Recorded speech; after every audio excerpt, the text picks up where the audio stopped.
gimana nih? Ya. Tuh ini ada Mbak Meta boleh. Tadi kalau nanya gimana, lu gimana tuh? Oh, nggak kedengeran, cuma gerak-gerak doang. Bang. Bohong. Dengeran nggak sih? Cek. Nggak begitu kedengeran. Ya. Aman semua? Ya aman ya Bang, mulai Bang. Ya Bang, gimana kabar Bang? Ya, hari ini tadi kan agendanya mediasi ya. Cukup lama tertunda dari jadwal jam 9 pagi baru bisa rampung sekarang ya, sekitar jam 1-an ya. Karena dari tergugat ada keterlambatan ya. Tapi kita apresiasi juga dia akhirnya datang kan untuk tidak memperlama persidangan ya, karena bisa langsung masuk pokok perkara karena tadi di mediasi juga deadlock, tidak ada titik temu, hanya beberapa poin saja, tetapi memang sudah bersepakat untuk melanjutkan ke pokok perkara dan ingin ya diselesaikan perceraiannya seperti itu. Jadi di ruangan mediasi sendiri gimana nih? Kayak emosi banget. Ya gimana nggak emosi lah, maksudnya lu yang salah kok dibalikin faktanya gitu loh. Kayak toh kita tuh kayak yang dia yang teraniaya gitu loh. Maksudnya katanya gini bilang, iyalah Pak katanya. Di sini saya cerai karena nggak ada uang. Saya itu bukan masalah uang, namanya kita berumah tangga Pak Maci ya. Kita nggak ada uang, nyari uang bareng-bareng sama-sama, bener nggak? Saya sampai aset saya aja udah banyak kejual, asal kalian tahu. Apartemen, yang rumah, kendaraan dan lain sebagainya banyak yang kejual. Karena apa? Karena saya mempertaruhkan keluarga saya gitu loh. Saya masih hargain itu. Ya udah, suami saya dalam keadaan tidak ada uang, oke, nggak jadi masalah. Ayo kita cari bareng-bareng. Tapi kalau suami saya udah keras dengan memukul saya, menikam saya, menganiaya saya sampai melukai berdarah-darah, saya berbolong-bolong di sini sampai 12 jahitan. Apa saya maafkan? Ya enggak lah, diinjek-injek saya, dicekek-cekek saya. Bukan masalah uang, tidak ada masalah uang di sini. Saya cuma camkan sekali lagi, ini bukan masalah uang, untuk masalah pernikahan bukan masalah uang. Tapi hargainlah seorang istri yang benar-benar kerja keras nyari uang untuk keluarganya, ngurus anak di rumah sama-sama, ya, ngurus anak di rumah, banting tulang untuk keluarga. Tapi masa iya di KDRT juga dalam rumah tangga? Saya tuh dikata-katain anjing, tai, bangsat itu udah sering banget. Udah sering. Udah yang lonte lah, yang apalah, udah sering. Saya tuh punya prestasi. Bukan saya jualan dari dulu. Kagak ada saya jualan dari dulu gitu, maaf ya. Saya di luar saya punya profesi saya penyanyi gitu. Alhamdulillah lagu saya meledak gitu loh. Bukan saya jadi dia ngatain saya lonte, dia kan sering banget kayak gitu sama saya, gitu loh. Jadi tadi dia di sini dibilang katanya, ini masalah uang katanya. Kan tahu sendiri orang di se-Indonesia aja pada ngelihat saya di KDRT, makanya saya cerai, ya kan? Bener kan Pak Maci ya? Bukan masalah uang, tidak ada masalah uang. Terus katanya dia tadi bilang katanya untuk masalah anak-anak nanti tolong jangan dipersulit. Saya tidak pernah mempersulit. Ya, yang ada itu anak saya butuh kasih sayang papahnya, butuh kasih sayang. Selain itu juga butuh perhatian ya. Perhatian itu bukan perhatian dari ini aja, bukan dari uang, bukan. Tapi seenggaknya tuh telepon, video call, ya kan, nanya anak gimana kabarnya. Kan udah saya kasih nomor telepon susternya untuk telepon. Tidak ada, kita tidak ada ancaman-ancaman, nggak ada. Itu dia bisa-bisa aja ngomong kayak gitu. Saya menghargain hakim aja kan di situ. Saya nggak mau terlalu yang gimana. Cuman kalau udah dia ngomong-ngomong yang begitu, masalah seolah-olah dia yang paling benar, itu udah agak sedikit kesal gitu saya di situ, emosi gitu loh. Terus yang masalah utang juga banyak kan, utang juga katanya dia nikah sama nikah ninggalin utang. Mohon maaf ya, saya waktu itu rumah saya udah ada, apartemen semua saya udah ada. Saya jual ketika saya menikah dengan suami saya. Saya jual itu semua, beberapa aset saya ketika saya sudah jual itu setelah menikah dengan suami saya. Ada kok buktinya, transaksi kemana aja ada kok. Saya punya gitu loh. Pada saat saya menikah dengan suami saya, dengan keadaan suami saya berbulan-bulan itu tidak ada uangnya masuk dari PLN.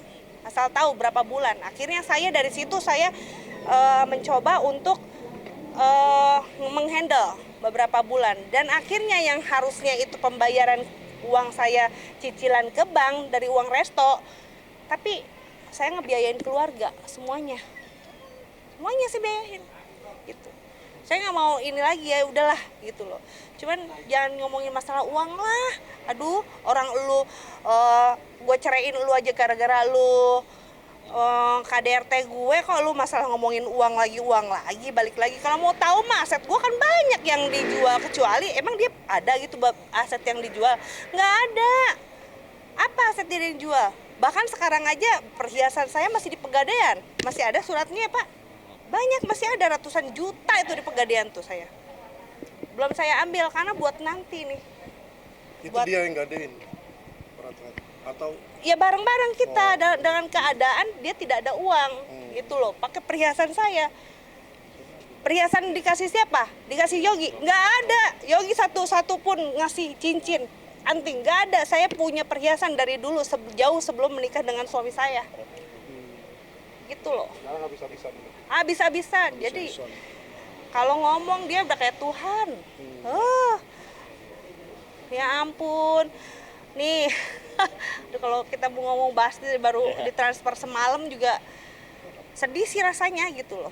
Tapi kita tahu banget transaksi dia kemana aja tuh tahu. Bahkan masa kakaknya aja yang disupport terus, yang saksi kakaknya dipukulin. Kan ada tuh kakaknya sendiri yang ngelihat saya dipukulin ya kan. Cuman udah ditransfer berapa juta, emang saya nggak tahu. Buat anaknya beli baju nggak ada. Satu baju pun nggak ada, anaknya sakit dikasih gitu biaya, nggak ada. Jangan ngomong doang gede. Satu baju aja nggak ada, coba buat kakaknya aja.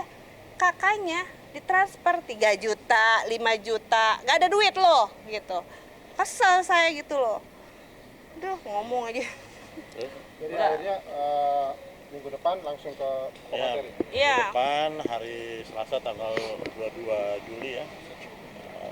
Masuk agenda ini juga laporan mengenai hasil mediasi, dan kita lihat apakah langsung jawab-menjawab. Yang penting hasil mediasi sudah deadlock dan masuk ke pokok perkara seperti itu. Dan memang klien saya memang ini juga ya, memang beliau sudah berkorban banyak, dan memang sudah anak-anak juga sekarang juga sedang sama klien saya nafkahi, cari makan atau untuk kesejahteraan anaknya. Dan kemarin memang sampai sekarang apa sudah ditransfer Mbak? Kemarin kemarin baru 3 juta transfer. 3 juta dari bulan apa? Gitu loh. Iya. Itu terlihat dari klien saya sebagai seorang ibu kan juga dari sandang pangan papan, dan sampai sekarang klien saya juga masih mengontrak rumah ya. Ya, saya harap Pak Maci sebentar, saya potong ya. Bulan Februari itu terakhir dia untuk ada uang memang masuk bulan Februari. Tapi kan untuk biaya-biaya dan utang selainnya kan itu masih nggak cukup. Terus bulan Mei tanggal 1 dia ada transfer 2 juta. Setelah itu dari bulan Mei tanggal 1, tadi malam baru transfer 3 juta. Mei tanggal 1, Mei, Juni, Juli. 3 bulan transfer 3 juta buat anak saya. Mbak Meta, mungkin ini artinya itu transfer untuk anak, atau mungkin kalau buat Mbak Meta sendiri gimana? Buat anak di situ ada di situ. Mbak Meta? Nggak ada.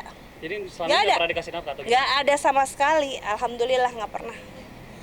Makanya ngomong tuh jangan kayak Tuhan lah gitu loh.